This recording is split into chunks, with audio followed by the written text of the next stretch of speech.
Olá a todos que estão assistindo este vídeo. O meu nome é Fabiana Dolini, eu sou licenciada em matemática e curiosa ao que diz respeito às doenças parasitárias. E o assunto de hoje é uma parasitose causada por um artrópode, a escabiose, ou popularmente chamada de sarna. E para conversar sobre esta doença, eu convidei, nesta videoconferência, o licenciando em Ciências Biológicas, o Fernando Rodrigo Dolini. Então, vamos conversar sobre esta doença parasitária e também contextualizar a parasitologia. O material do suporte está no link, segue na descrição, então. Então, começando aqui com a primeira pergunta, né, para você nos esclarecer, Fernando, minha primeira pergunta é sobre um trecho do título do seu trabalho, de divulgação Parasitas, quando vocês fizeram o check-in. Quando vocês fizeram o check-in, um título bastante provocador, você poderia comentar um pouco sobre o que são os parasitos e o que eles fazem e discorrer brevemente sobre o que é parasitologia? Então, olá a todos. Como a Fabiana já me apresentou, eu sou o Fernando e sou acadêmico do curso de Ciências Biológicas. Então, respondendo a tua pergunta, a gente chama de parasita todos os seres vivos que buscam nos outros uma maneira de sobreviver. Seja isso temporariamente, seja isso de forma permanente, são organismos que vivem às custas de outros organismos. A definição mais correta de parasitismo, ela é uma relação ecológica que o parasita busca se beneficiar do hospedeiro. Historicamente, a gente relaciona o termo parasita a doenças parasitárias. Entretanto, parasitismo ele não é simplesmente sinônimo de doença parasitária. O simples fato do parasita estar presente não significa que é uma doença, né? Porque na relação entre parasita e hospedeiro, o parasita ele usa o hospedeiro como forma de recurso, né? Quando essa utilização do hospedeiro como forma de recurso acarreta em um quadro clínico, aí a gente pode dizer que tem, sim, é uma doença parasitária, mas não necessariamente sempre um parasita estando no hospedeiro vai ter uma doença parasitária. Com relação a essa associação entre parasita e hospedeiro, a gente diz que ela tende a um equilíbrio.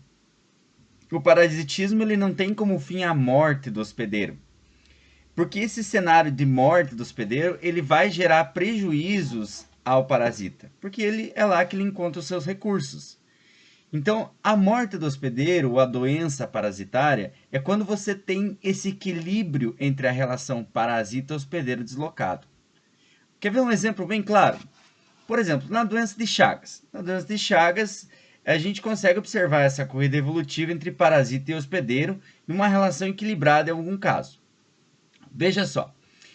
Em 1909, quando o médico sanitarista Carlos Chagas descreveu a tripomaniose americana, que hoje atualmente é conhecida como doença de Chagas, e também uma doença, vale ressaltar que é uma doença negligenciada, ou seja, uma doença infecciosa. Doenças negligenciadas são doenças infecciosas causadas por agentes que podem ser parasitas ou outros agentes, que são consideradas endêmicas em populações de baixa renda.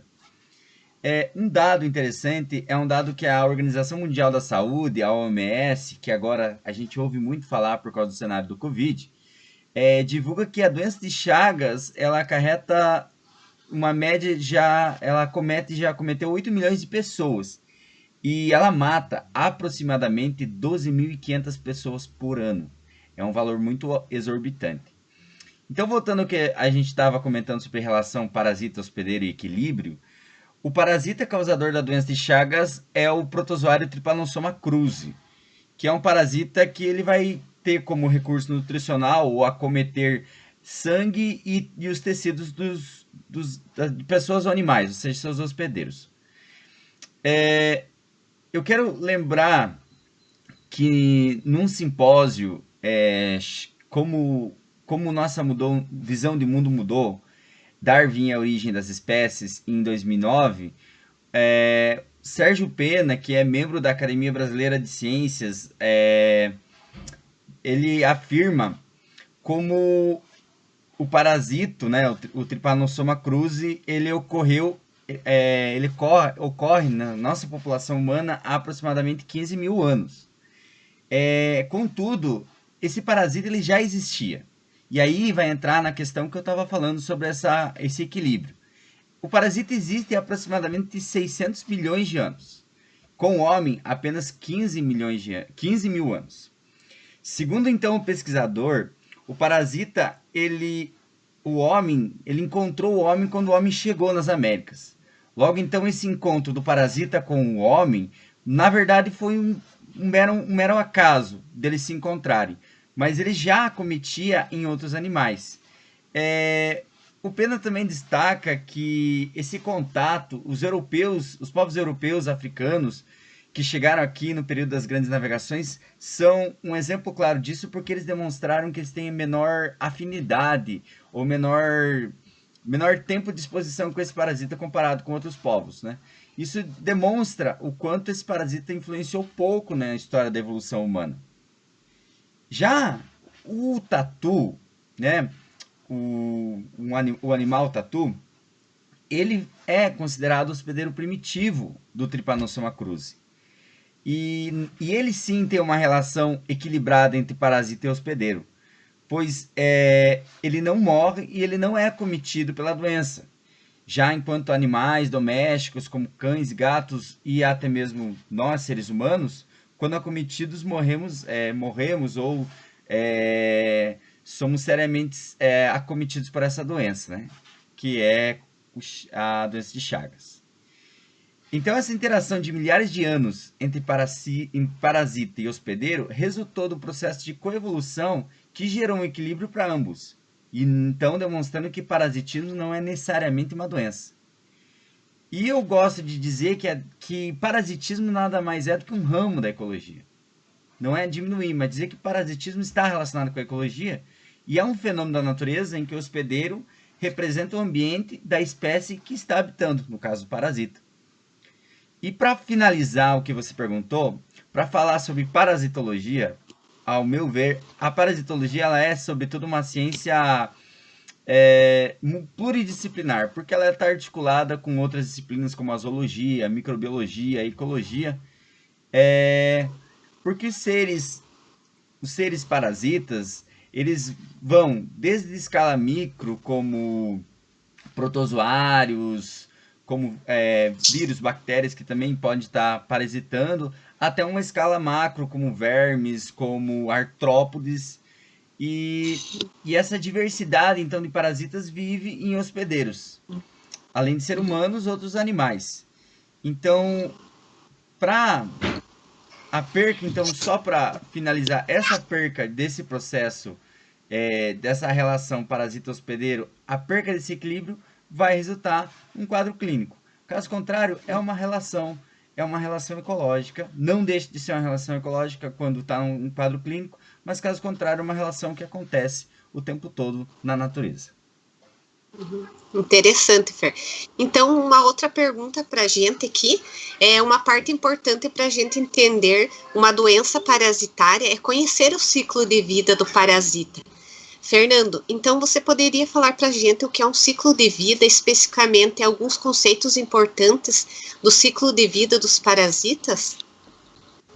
Olha, se tratando da doença parasitária, é essencial que a gente conheça o que eu chamo de quem é quem no ciclo de vida.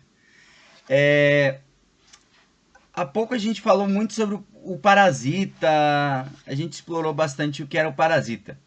Mas também é necessário que a gente fale um pouquinho e compreenda o que são outros conceitos que estão dentro do ciclo de vida para que a gente consiga entender em si o ciclo de vida e avance, então, para entender as dinâmicas das doenças causadas por parasitas. Em primeiro lugar, o que é um ciclo de vida, né? A definição mais apropriada, novamente, vem da ecologia, que nos diz que o ciclo de vida é um conjunto de transformações pelas quais o indivíduo passa para assegurar a perpetuação da sua espécie, ou seja, a continuidade. De uma forma bem generalizada, ele compreende estratégias que a espécie, que aquele indivíduo vai estar escolhendo para garantir a continuidade da sua espécie. O ciclo de vida em si ele envolve alguns eventos para o indivíduo, que vão desde o nascimento, o crescimento, sobrevivência, reprodução, que é algo muito importante, e morte.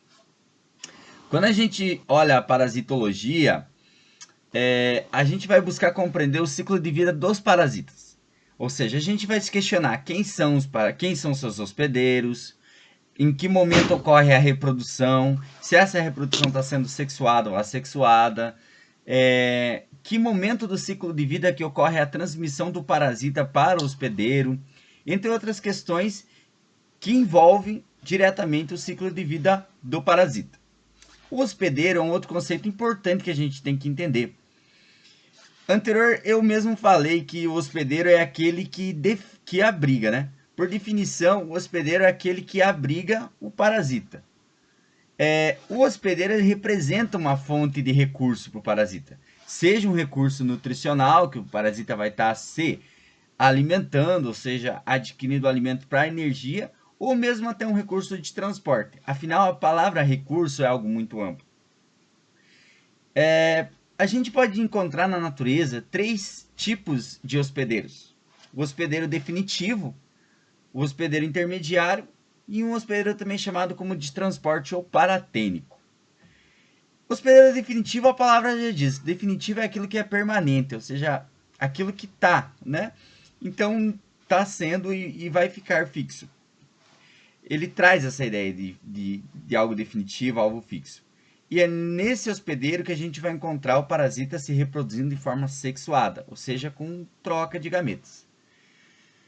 O hospedeiro intermediário, né? Intermediário já diz assim, algo que não é fixo. Isso eu relaciono no trabalho como uma casa alugada, porque é algo assim que, apesar de servir de moradia, não é algo fixo, não é algo definitivo. Então, é no hospedeiro intermediário que a gente encontra o parasita se reproduzindo de forma assexuada. E por fim, o hospedeiro paratênico, ele é um hospedeiro de transporte, onde o parasita não está se desenvolvendo necessariamente. Ele está em forma de cisto, ou seja, ele está esperando para ser transmitido como uma via de transporte. É necessário também dizer para vocês que, para que o parasitismo ocorra, o parasita e o hospedeiro eles têm que estar acontecendo, ocorrendo no mesmo tempo e espaço, né? Eles têm para que ocorra um encontro entre parasita e hospedeiro. Muitas vezes esse encontro ele é mediado por um vetor. Mas esse encontro e essa mediação não é como se fosse um cupido, aquela figura mitológica grega que lança uma flecha e outra pessoa fica apaixonada. Na verdade, esse vetor ele consiste como uma possibilidade que o parasita encontre seu hospedeiro. Ou seja, ele pode ser tanto um veículo físico, como a água, né? Pensando na água, me vem a amebise, que é uma doença parasitária que acomete seres humanos, né? Também acomete seres humanos. E ela é causada, então, por um protozoário, né? Que é a Entomameba histolytica. Essa transmissão dela é via ingestão de alimentos ou água contaminada, né? E os cistos, então, passam por esse caminho e chegam, então, a ser transmitidos para o hospedeiro. Outro exemplo de vetor, além do físico, é o vetor biológico. Ou seja, quando você tem esse meio de transporte por um ser vivo, né? Que também, além de servir de transporte, pode estar sendo um veículo onde o parasita pode se multiplicar, aumentando ainda as chances do encontro com o hospedeiro. Essa multiplicação, na sua maioria das vezes, é de forma assexuada.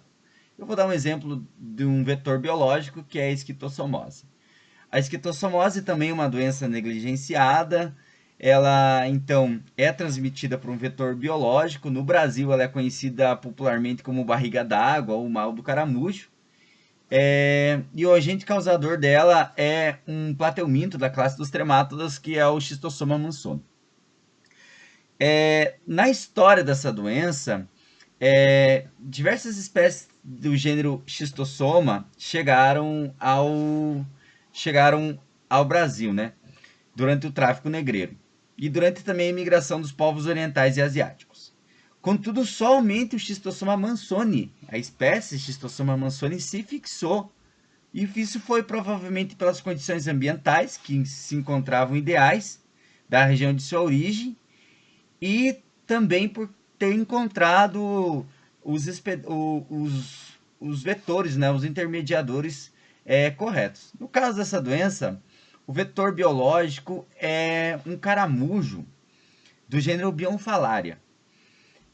As larvas desse parasita, as larvas do parasita, eles apresentam com o caramujo um comportamento interessante, que é um comportamento quimiotáxico. O que é isso? As larvas, elas mandam mensageiros químicos pela água e elas conseguem detectar, puramente por um processo químico, o específico caramujo, para que elas, então, parasitem esse caramujo, ou seja, não necessariamente parasitem, mas adentrem nesse caramujo, e ele sirva como vetor biológico para a transmissão da doença quando essas larvas, então, elas mudam de estágio e saem atrás do seu hospedeiro definitivo, que pode, então, ser, por exemplo, nós, seres humanos. Então, só para fixar e fechar, então, essa fala, os estudos de parasitologia, eles visam, então, desde o reconhecimento, isso é importante no ciclo biológico, reconhecer o ciclo biológico, determinar quem são os hospedeiros, qual é o vetor de transmissão, para que, então, a gente possa, enquanto entusiasta do parasitismo, definir medidas para que não ocorra a infecção do parasita ou a infestação. Fer, muito obrigado por essa tua fala também. Vou fazer mais uma pergunta aqui também. A escabiose é causada por um parasita artrópode. Fer, você poderia esclarecer para a gente aqui do que são os artrópodes, qual a importância desse grupo de animais e a sua relevância para a parasitologia? Nesse momento da nossa conversa, a gente chega então no ponto que eu queria entrar, que eu fiquei um tempo todo contando sobre o que era o parasitismo, como que é uma relação ecológica, como que a gente tem que entender a parasitologia. E agora a gente entra realmente no que diz respeito a essa conversa, que é a escabiose. Então a escabiose, ela é popularmente conhecida como a sarna, como você disse no início, e ela é uma parasitose humana causada por um ácaro, que o nome científico dele, né, o ácaro específico, é o Sarcoptes sarkbei.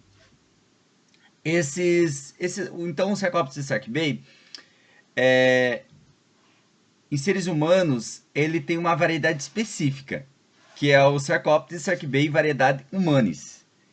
Ele é um aracnídeo que pertence à família Sarcopididae, e apesar de pequeno, ele pode ser visto a olho nu. Ele é um limiar entre algo que pode ser visto a algo nu e algo que vai ser microscópico. E ele é classificado como artrópode.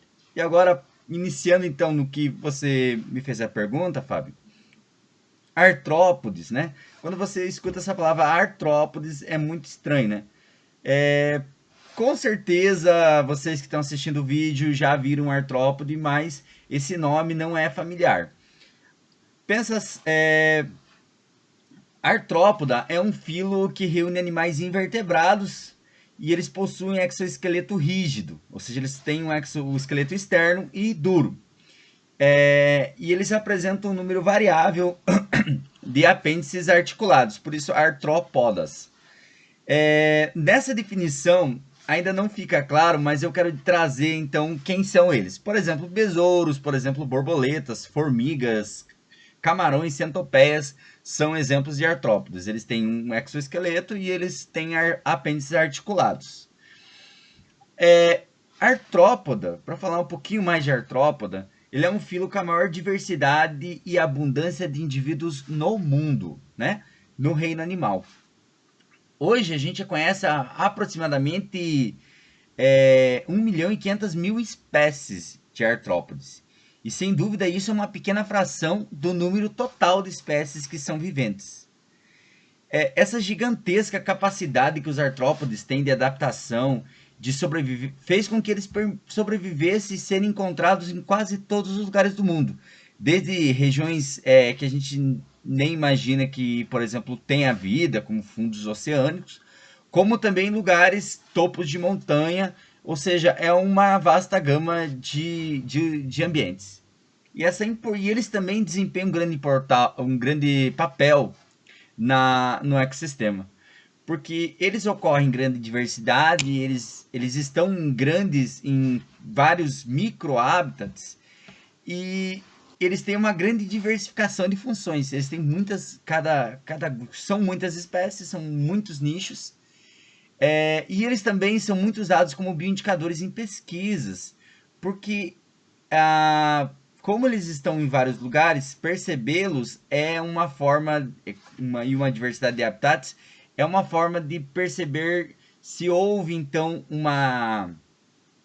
e eles têm essa ligação física e biológica com o ambiente, a sua ausência pode determinar se ocorreu uma alteração humana, antrópica, que a gente fala, em determinado ambiente. E os artrópodes, então, também são de grande relevância no estudo agrícola, né? Eles são basicamente conhecidos na maioria das vezes como pragas em atividades agrícolas. Por exemplo, existem congressos só voltados para a área de estudo artrópode em áreas agrícolas. Também são utilizados artrópodes em controles biológicos. Esses animais eles também são visados na indústria alimentícia, né? Pensando, por exemplo, que o camarão, a lagosta que são crustáceos, eles estão dentro do filo artrópoda e são pratos de alta gastronomia e também de interesse na parasitologia, porque eles podem ser vetores e também podem ser parasitas de algumas doenças. Legal, Fer. Então, Fernando, você poderia também explorar um pouco sobre o formato do corpo do Sarcoptes cabiei. Eu não sei se eu falei corretamente, me corrija se estiver errado. Não, tá ótimo. Porque esses nomes científicos já fogem um pouco da gente. E também ouvir falar sobre que existem variedades deste ácaro. Você poderia explicar um pouco sobre o que são essas variedades? Sim, eu posso. E para isso eu vou expandir a tela para que vocês possam me acompanhar. Então agora a gente vai falar um pouquinho sobre a morfologia do Sarcoptes scarabei, né? Então o Sarcoptes scarabei, como um ácaro, ele tem esse corpo globuloso, né? A gente percebe o corpo dele bem globuloso, tanto no macho quanto na fêmea. Também a gente percebe que as pernas, né? Os apêndices, eles são mais grossos e mais curtos, né? Tanto que eles não se projetam tanto além da região do corpo. Aqui, apesar de ser somente uma região dorsal, vocês conseguem perceber que existe algumas estrias, né? Vocês percebem estriações. Tanto no macho quanto na fêmea, nessa região dorsal, existe um conjunto de estriações e regiões que são as estrias são ausentes, ou seja, regiões mais lisas, e a gente consegue perceber um padrão de estriação.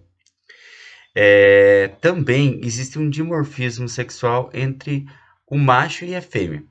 Percebam que o macho tem as ventosas no último, essa região aqui dos apêndices, essa região aqui próxima são as ventosas, que estão relacionadas com a fixação.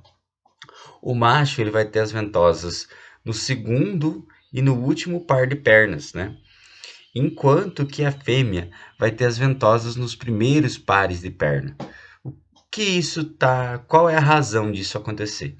Os estudos apontam que essas ventosas aqui nessa região mais proximal, no sentido que a fêmea vai avançar nos túneis, fazem com que elas se fixem durante a ovoposição, ou seja, o momento que ela está colocando seus ovos no seu hospedeiro. Então, isso permite que ela continue fixada e continue ovopositando esse número de ventosas mais nessa região proximal, pensando que ela vai sempre avançar nos túneis que ela escava. Também respondendo a sua pergunta, Fábio, você perguntou sobre variedades que existem dentro da espécie Sarcoptes scarabei. Então, no homem, existe uma variedade específica, que é o Sarcoptes scarabei hominis, que é uma subespécie, então, que acomete o ser humano. Ocasionalmente, essa espécie também pode acometer cavalos. Existe também uma subespécie conhecida como Sarcoptes scarabei da variedade Canis, né? Ela acomete cães, né? Por isso é acreditado aquele cão sarnento, né? Ou seja, é este ácaro dessa subespécie que é específico de cães e raramente ele pode acontecer em cavalos ou homens.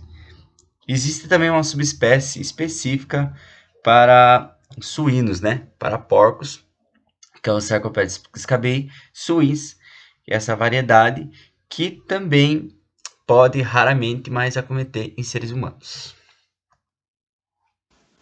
Legal, Fer. E quando você falou sobre o coevolução na doença de Chagas, traz uma ideia de corrida evolutiva. Quanto tempo estamos convivendo com Sarcoptes scabiei? Olha, você já está ficando familiarizada com o nome, né? Então, a escabiose humana, ela não é algo recente, né? O primeiro a identificar esse ácaro, o ácaro da sarna, foi Aristóteles, né? Então, grego, aproximadamente 300 e poucos anos antes de Cristo. Ele chamou como piolho do corpo e cunhou o termo ácare para designar, então, os ácaros. Com o passar do tempo, a sarna ela foi registrada em outras obras. Numa ordem cronológica, a gente tem uma obra de um médico árabe, que foi Abu Hansi Ahmed Tabari, nome bem árabe, bem complicado, lá por volta do ano de 1970. E o primeiro registro dessa espécie, né, foi descrita no livro Física da Santa Hildegard, que foi abadesa do convento em Obergspurs, na Alemanha.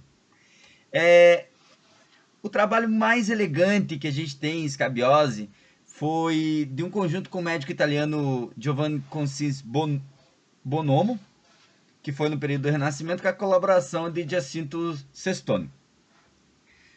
Por volta, então, no Renascimento, por volta de 1600, por aí. Que descreveu minuciosamente a sarna, as causas da sarna, nomeou tanto a sua natureza, sua transmissão, seus províveis tratamentos, ou seja, seu ciclo, né? O ciclo de vida e as medidas de profilaxia e o seu tratamento. E além disso também deixou ilustrações microscópicas sobre o ácaro e como era o formato dos seus respectivos ovos, né? Esse trabalho ele foi tão relevante e teve uma elegância tão pertinente naquele período que foi a primeira demonstração que uma doença pode ser provocada a partir de um organismo menor em outro organismo maior. A sarna, historicamente a sarna, em conjunto com a peste bubônica, tuberculose, epilepsia, eristela, antrax, traucoma, lepra, ela foi considerada uma das 8 moléstias contagiosas no período medieval, pensando que era um período ali de poucos recursos. E hoje, nesse cenário atual, a escabiose ela é observada como casos isolados, com surtos localizados, ou seja, surtos que são locais, onde os indivíduos eles estão expostos aos riscos, como creches, asilos, casas de prostituição, hospitais, presídios, onde tem aglomeração de pessoas que têm muito contato direto, como repúblicas também, pensões.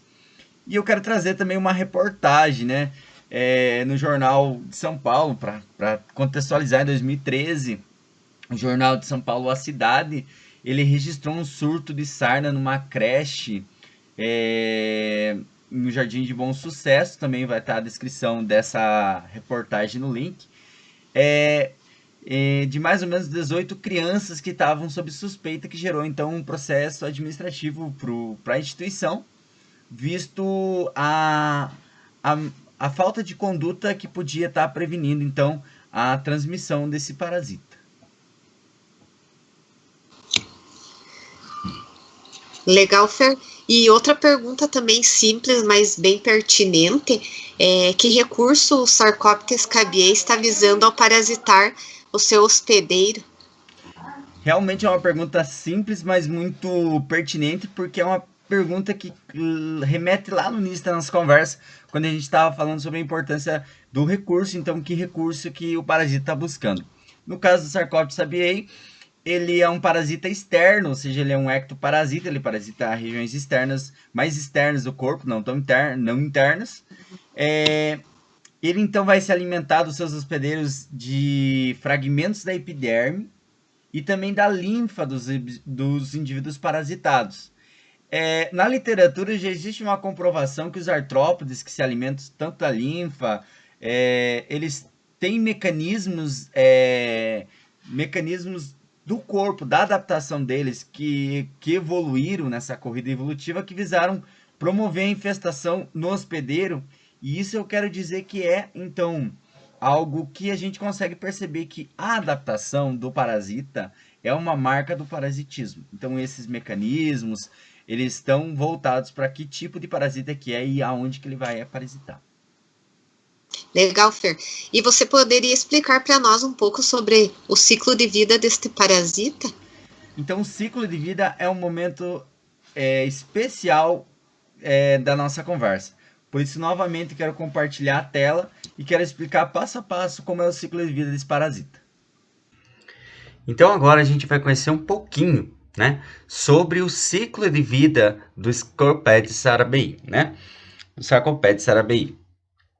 Então, percebam que ele está dividido em alguns estágios do ciclo de vida e a gente vai entender cada um deles. A primeira coisa que a gente precisa saber é que o ciclo de vida desse parasita ele é direto e monossênico. Por que ele é direto e monossênico? Porque ele possui apenas um hospedeiro definitivo, né?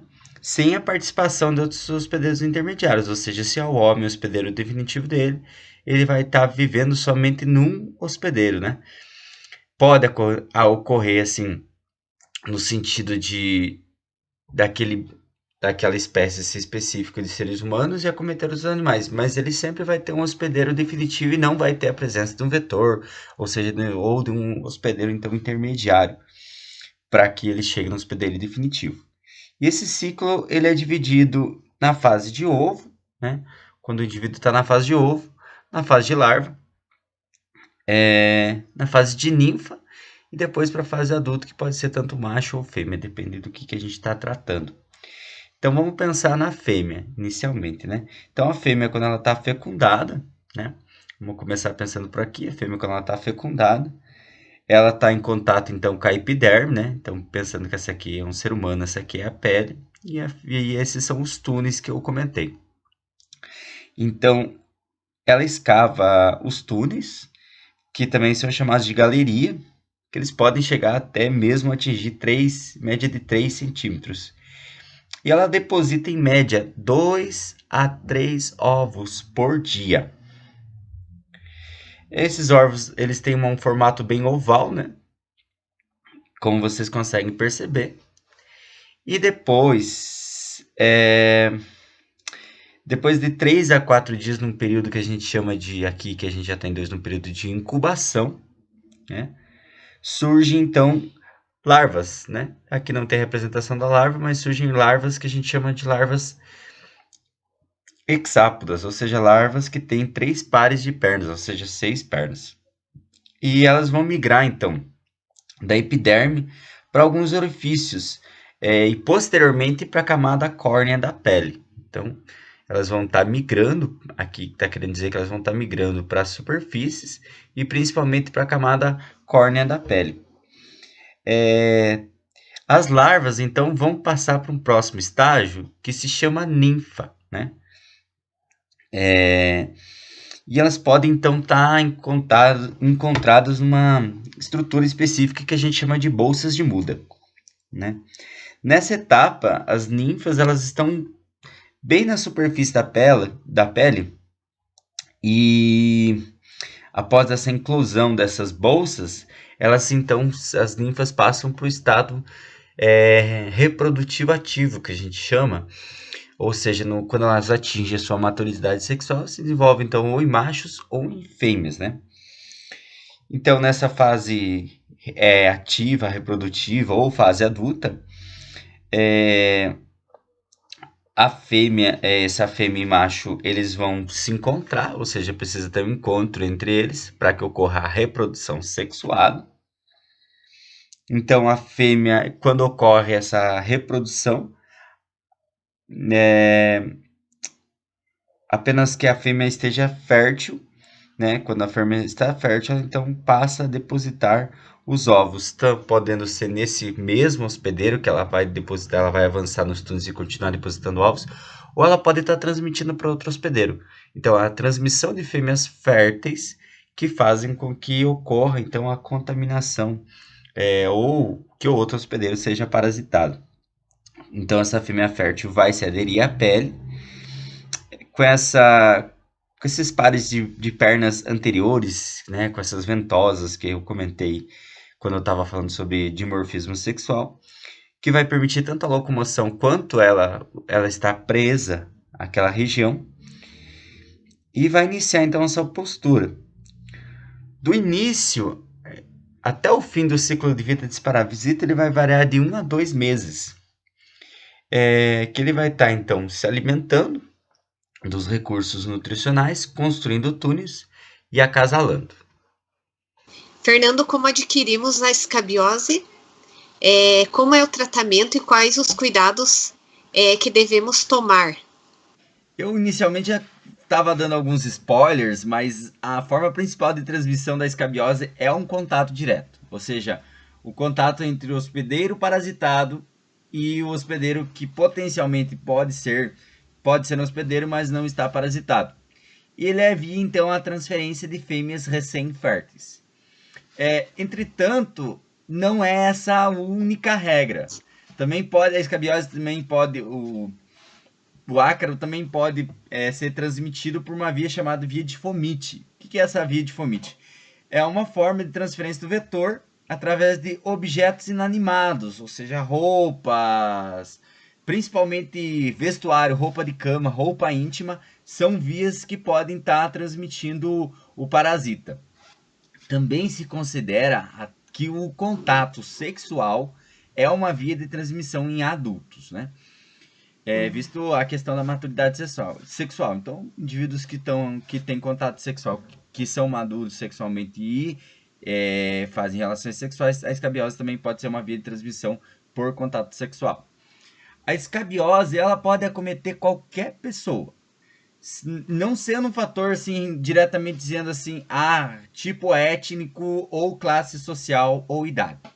Contudo, a doença ela é mais comum na parcela da população de menor renda, de menor nível nutricional e também com dificuldades higiênicas, populações com dificuldades com saneamento, principalmente então em países em desenvolvimento. Também vale salientar que indivíduos com hábitos gregários, ou seja, que vivem em aglomerações, que estão em muito contato direto, também eles estão em maior risco com relação ao parasita. Nos últimos anos, a gente registrou, então, pensando que ela já teve como uma das maiores moléstias na Idade Medieval, na Idade Média, foi superada com o surgimento de medicamentos e o avanço científico. E atualmente, hoje, a gente consegue perceber alguns surtos de sarna, um aumento no número de casos da escabiose, visto algumas coisas que vêm acontecendo nessa sociedade moderna. Também, principalmente, tamanho da população, alguns fatores. Tamanho da população. Nossa população ela vem aumentando e a gente cada vez vai tendo mais contato, por exemplo, em meios de transportes, no ônibus, meios mais públicos, elevadores, salas de aulas, onde vai se aproximando o contato direto, né? Pensa numa creche onde as crianças estão brincando o tempo todo, então elas estão tendo contato, está ocorrendo então um aumento no número de casos por causa dessa via de transmissão do contato direto. Hábitos, né? Por exemplo, hoje, talvez a gente tenha mais hábitos do contato físico, né? Existem também estudos que dizem que hoje a gente está tendo muito mais contato físico do que já teve antigamente. Então, o abraço, o beijo, né? Com exceção dos curitibanos que não abraçam e nem beijam, e muito menos cumprimentam. Não, isso é uma piada regionalista, né? Mas esse contato físico, então, ele está aumentando probabilidades da transmissão do parasita. Migrações, né? Crises sociais acentuadas, pessoal que vem de lá, pessoal que vem de cá, que sobe, que desce, movimentos correntes de populações que estão indo de uma região para outra, podem estar transmitindo, sendo vias que estão transmitindo o parasita. Também já tem relatos de resistência desses ectoparasitas aos medicamentos que hoje são utilizados. E também a falta de desinformação da população em geral, né? O tabu com relação à sarna, às vezes até próprios profissionais de saúde não conseguem chegar a um diagnóstico correto para daí estar relacionando qual é o tratamento e qual é o controle. Para considerar mesmo, quanto mais precárias então forem as condições de vida, maiores vão ser e mais aglomeradas, maiores vão ser as prevalências de estar ocorrendo a sarna na população. No caso, para a gente perceber a região acometida, né, da escabiose, geralmente é em regiões interdigitais, pulsos, cotovelos, né, na pele. Axilas, regiões lombares, regiões cutâneas, seios, cintura, joelhos, zona púbica também pode, é uma região que também é acometida, rosto, couro cabeludo, essas são as principais regiões. E, por fim, só para finalizar minha fala, a gente também consegue, relação entre o hospedeiro e o parasita, o próprio parasita tem uma relação muito forte de dependência com o hospedeiro. E ele não sobrevive muito tempo fora do hospedeiro. Ou seja, ele sobrevive em média de 24 a 36 horas. Então, se o parasita ficar muito tempo longe do hospedeiro, ele vai morrer. Né? Temperaturas diferentes do que ele é acostumado, ele vai morrer. Então, por exemplo, você trocar a roupa, você lavar a roupa, você tá tendo esse distanciamento o parasita tá tendo distanciamento do hospedeiro e ele tá tendo então a questão de sucumbir. Legal, Fer. Sobre o tratamento, né? Você também me perguntou sobre a questão do tratamento, eu já estava esquecendo de falar. Então existem hoje no mercado, né, diversos medicamentos que são acredecidos que são utilizados no tratamento da escabiose, por exemplo, pomadas, sabonetes, loções. Existe também intervenção por remédios via oral, dependendo da condição que a gente está falando. Eles chamam também de ivermectina, que é um medicamento que chegou no Brasil em 99 e está tendo uma grande eficácia. E é bom eu também falar sobre as medidas, né, que a gente tem que adotar para não ser acometido pela doença, né? Entre as principais medidas é evitar o contato íntimo, né, com pessoas que estão com a doença. Também eu tenho que falar que, por exemplo, quem está se tratando, as pessoas que estão em volta, elas também têm que estar simultaneamente sendo tratadas. Também evitar o contato com utensílios, relembrando a questão da fumite. Você também tem que ter uma boa higiene pessoal, né? Trocar de roupas, trocar também teu vestuário. Com relação às fumites também, o que está sendo transmitido, os objetos inanimados também tem que passar então por um tratamento, como tratar com alta temperatura, ou mudança, ou muito frio, para que os ácaros não sobrevivam. Legal, Fernando. Muito obrigado, então, por participar deste momento que tivemos para conhecer. Eu agradeço a oportunidade. Isso tá tendo um pouco de delay aqui, mas então eu te agradeço muito por participar deste momento que tivemos para conhecer um pouco mais sobre a escabiose e continue se cuidando, não somente em relação à escabiose, né?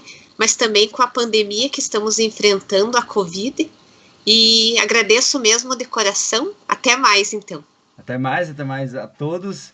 E continuem se cuidando, continuem em casa. Se necessário, sempre fiquem em casa. Obrigado, até mais.